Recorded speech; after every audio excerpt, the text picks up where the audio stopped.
देखो, होता यह है कि जैसे ही ईयरफोन्स अपने कान में डालकर आपने म्यूजिक सुनना शुरू किया तो sound in the form of waves आपके कान के अंदर की ओर ट्रेवल करने लगेगा। इन साउंड वेव्स की वजह से आपके कान के काफी अंदर यहाँ मौजूद हेयर सेल्स डैमेज हो जाते हैं, जो आपको परमानेंटली बहरा कर सकते हैं। और याद रहे, ये डैमेज इरिवर्सिबल है। हेडफोन्स और ईयरफोन्स में से कौन सा ज्यादा सेफ है, ये समझने के अलावा आज हमें बायोलॉजिकली यही समझना है कि इन साउंड वेव्स से कैसे और कितने ड्यूरेशन में ये हेयर सेल्स डैमेज होते हैं। वरना लोगों का ये भ्रम कभी टूटेगा ही नहीं कि हम तो इतने सालों से लाउड म्यूजिक सुनते हैं, हम तो आज तक कभी बहरे नहीं हुए।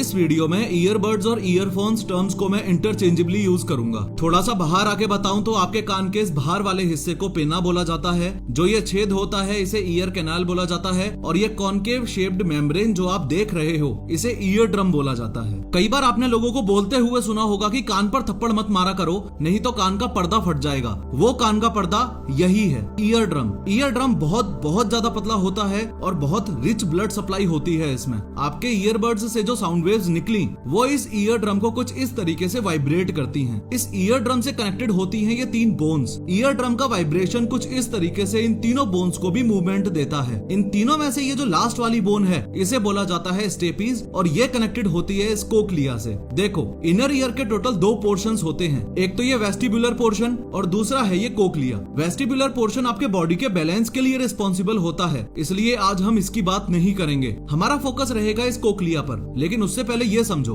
ये 2 बंदे जो खाली और भरे हुए वाटर टैंक्स में बैठकर पैर हिला रहे हैं, इनमें से सेम स्पीड पर पैर हिलाने के लिए किसको ज्यादा फोर्स या ताकत लगानी पड़ेगी? ऑब्वियसली इस वाले को जो पानी में पैर हिला रहा है। क्यों? क्योंकि लिक्विड एयर के कंपैरिजन में ज्यादा डेंस होता है और वहां ज्यादा फोर्स चाहिए। सिमिलरली कोक्लिया फ्लूइड कंटेन करता है, इसलिए एयर के कंपैरिजन में ज्यादा डेंस है। तो हमारे ईयरबड से जो साउंड वेव्स या एनर्जी ईयर कनाल में एयर में ट्रेवल करती हुई आई, उसको 20 गुना ज्यादा पावरफुल कर देती हैं ये बोन्स, क्योंकि स्टेपीज का कोक्लिया कनेक्टिंग एरिया काफी छोटा है। अब कोक्लिया के अंदर मौजूद हैं ये टाइनी हेयर सेल्स, और हर एक हेयर सेल के ऊपर मौजूद है ये स्टीरियोसिलिया। सारा खेल इन हेयर सेल्स और स्टीरियोसिलिया के डैमेज होने का है। जब हम लाउड म्यूजिक सुनते हैं तब ये स्टीरियोसिलिया इस तरीके से बैंड हो जाता है, और जब भी हम काफी लॉन्गर ड्यूरेशन के लिए लाउड साउंड सुनते हैं तो ये हेयर सेल्स भी कुछ इस तरीके से सूज जाते हैं। चिंता की बात यह है कि अगर ईयरफोन्स को सेफली यूज नहीं किया गया तो इन हेयर सेल्स और स्टीरियोसिलिया में परमानेंट डैमेज भी हो सकता है, और आजकल यंगस्टर्स में हो भी रहा है। और दुख की बात यह है कि फिलहाल दुनिया के किसी भी हॉस्पिटल में इसका कोई भी इलाज नहीं है। बट वेट, ये सारी बातें कितनी इम्प्रैक्टिकल साउंड होती है ना, ये हम भी जानते हैं और ये डॉक्टर्स भी जानते हैं कि बिना ईयरफोन्स के लाइफ नहीं चलने वाली। चलो एक बार के लिए माना कि जो लोग मजे के लिए सुनते हैं वो ईयरफोन्स लगाना बंद कर देंगे, लेकिन उन स्टूडेंट्स का क्या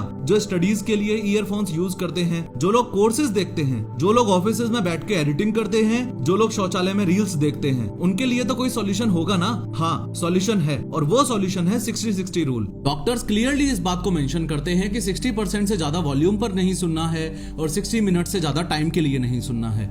अगर आप ये 60-60 रूल फॉलो करते हो तो आपके ईयर्स ईयरफोन यूज करने के बाद भी 100% सेफ हैं। लेकिन अगेन ये बात भी टोटली इम्प्रैक्टिकल है, क्योंकि कई ऐसे केसेस भी हैं जहां बच्चों की ऑनलाइन क्लासेस घंटों चलती हैं, या ऑफिसेज में बैठ के लोग 8-8 घंटे एडिटिंग करते हैं। इसलिए इस 60-60 रूल से परेशान होकर ये रवि नामक एक स्टूडेंट डायरेक्टली डॉक्टर के पास चला गया और लॉन्ग आवर्स तक अपनी ऑनलाइन स्टडीज कंटिन्यू करने के लिए पॉसिबल सॉल्यूशंस के बारे में पूछने लगा। डॉक्टर साहब रवि को अच्छे से समझाने के लिए उसकी स्टडी टेबल पर वापस आए और बताने लगे कि अगर आपको लॉन्गर ड्यूरेशन के लिए ऑनलाइन स्टडीज करनी है तो हमेशा ही सोर्स ऑफ साउंड और ईयर ड्रम के बीच के डिस्टेंस का खास ध्यान रखना है। जब आप ईयरफोन यूज करते हो तो सोर्स ऑफ साउंड और कान के पर्दे का डिस्टेंस सबसे कम होता है, यानी ईयरफोन या ईयरबड्स ऑडियो डिवाइसेस के लिए यूज करने वाले ऑप्शंस में से सबसे खतरनाक और सबसे बकवास चीज है। ये कुछ ऐसा है जैसे 2 छोटे-छोटे स्पीकर्स एकदम आपके कान में घुसा ही दिए हैं। जब आप हेडफोन्स यूज करते हो तो साउंड सोर्स से ईयर ड्रम की दूरी थोड़ी सी और ज्यादा है। रिसर्चेस और वेरियस स्टडीज इस बात को साफ प्रूव करती हैं कि over the ear headphones earphones के कंपैरिजन में फार बेटर हैं, अगर कानों की सेफ्टी को मद्देनजर रखते हुए बात की जाए तो। अब चूंकि रवि का घर बहुत बिजी और मेन रोड के पास में ही था, इसलिए डॉक्टर साहब ने उसे सुझाव दिया कि अगर आप हेडफोन्स की कैटेगरी में भी नॉइज कैंसिलिंग हेडफोन्स खरीदते हो तो वो और भी सोने पे सुहागा है। असल में high quality noise cancelling headphones के अपने माइक होते हैं। इन माइक्स की हेल्प से noise cancelling headphones surrounding sounds को सुनते हैं। जैसे रवि के घर के बाहर बिजी रोड से जो साउंड आया, उस साउंड वेव में पीक्स और वैलीज होंगी। नॉइज कैंसिलिंग हेडफोन का ये माइक जैसे ही उस साउंड वेव को रिसीव करेगा वैसे ही अपने एंड से एक वेव जनरेट करेगा उस साउंड वेव को न्यूट्रलाइज करने के लिए। इन शॉर्ट, साउंड वेव में जो पीक्स हैं उनको डाउन करने के लिए। फिजिक्स की लैंग्वेज में बोलूं तो डिस्ट्रक्टिव इंटरफेरेंस क्रिएट करने के लिए। ऐसा करने से नॉइज कैंसिलिंग हेडफोन्स रवि के स्टडी टेबल तक आने वाली सराउंडिंग साउंड्स को रोकेगा और हेल्पफुली रवि अपने स्टडी लेक्चर्स कम वॉल्यूम में सुन पाएगा, ultimately saving his eardrums and hair cells. Noise cancelling headphones background noise को कम करने के लिए हाई डेंसिटी फोम्स भी यूज करते हैं जो आपके ईयर्स को एक्सटर्नल साउंड से सील करते हैं। ज्यादा बैकग्राउंड नॉइज नहीं होगी तो स्टडी करते वक्त वीडियो लेसन्स को केयरफुली सुनने के लिए रवि अपनी वॉल्यूम ज्यादा नहीं बढ़ाएगा। वॉल्यूम ज्यादा नहीं बढ़ाएगा तो कान भी सेफ रहेंगे। इसके बाद डॉक्टर साहब ने ईयर्स की सेफ्टी के लिए रवि को दी बेस्ट बात बताई जो मैं खुद भी पर्सनली अपनी डेली लाइफ में यूज करता हूँ। ना ईयरफोन्स और ना ही हेडफोन्स, अगर पॉसिबल है तो स्पीकर्स यूज करो। अगर रवि अपने रूम को ज्यादा से ज्यादा साइलेंट करके स्पीकर्स यूज करता है कम वॉल्यूम पर, तब तो कोई दिक्कत है ही नहीं, क्योंकि सबसे बड़ा एडवांटेज तो ये है कि सोर्स ऑफ साउंड और ईयर ड्रम के बीच का डिस्टेंस काफी ज्यादा है। दूसरा, आपके ईयर कैनाल फ्री है और उनमें हवा जा रही है। ये हवा जाने वाले कॉन्सेप्ट को आप कुछ यूं समझो कि आपके कान के अंदर नेचुरली जो वैक्स है वो बाहर से आने वाले बैक्टीरियाज को रोककर ट्रैप कर लेता है। इससे बैक्टीरियाज आपके कान के अंदर नहीं जाते और इन्फेक्शन रुकता है। लेकिन घंटों घंटों तक जब हम ईयरफोन्स लगा के रखते हैं और ईयर कैनाल ड्राई हो जाता है और बैक्टीरियाज ट्रैप नहीं हो पाते, thus लीडिंग टू इन्फेक्शन। इसके अलावा अगर आप डर्टी ईयरफोन्स यूज करते हो तो पूरे चांसेस हैं कि आपके कान के अंदर ओटिटिस एक्सटर्ना या पिंपल हो जाए।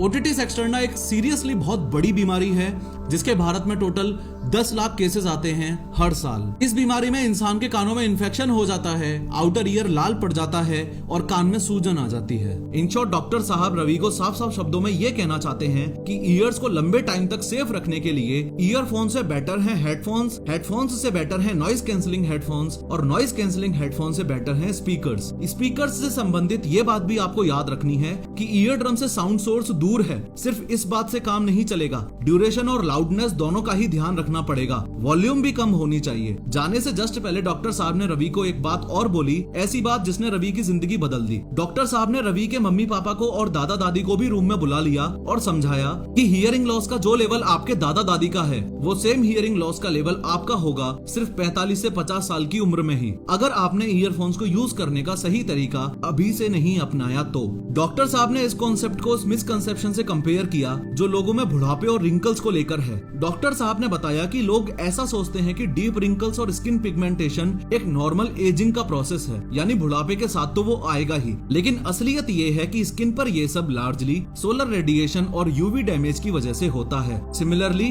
अरे इनके तो कान चले गए हैं जैसे शब्द आज हम जो अपने दादा दादी के लिए यूज करते हैं, ऐसे शब्द हमारी जनरेशन के लिए 45 से 50 साल की उम्र में यूज होने लग जाएंगे, क्योंकि हियरिंग लॉस एक नॉर्मल हेल्दी एजिंग प्रोसेस का पार्ट नहीं है, बल्कि नॉइज इंड्यूस्ड हियरिंग लॉस का सिग्निफिकेंट पार्ट है। डॉक्टर साहब ने बताया कि सबसे बड़ी चिंता की बात यह है कि अगर हेयर सेल्स डैमेज हो गए तो रिमेनिंग बॉडी पार्ट्स की तरह ये ऑटोमेटिकली अपने आप को रिन्यू नहीं कर सकते।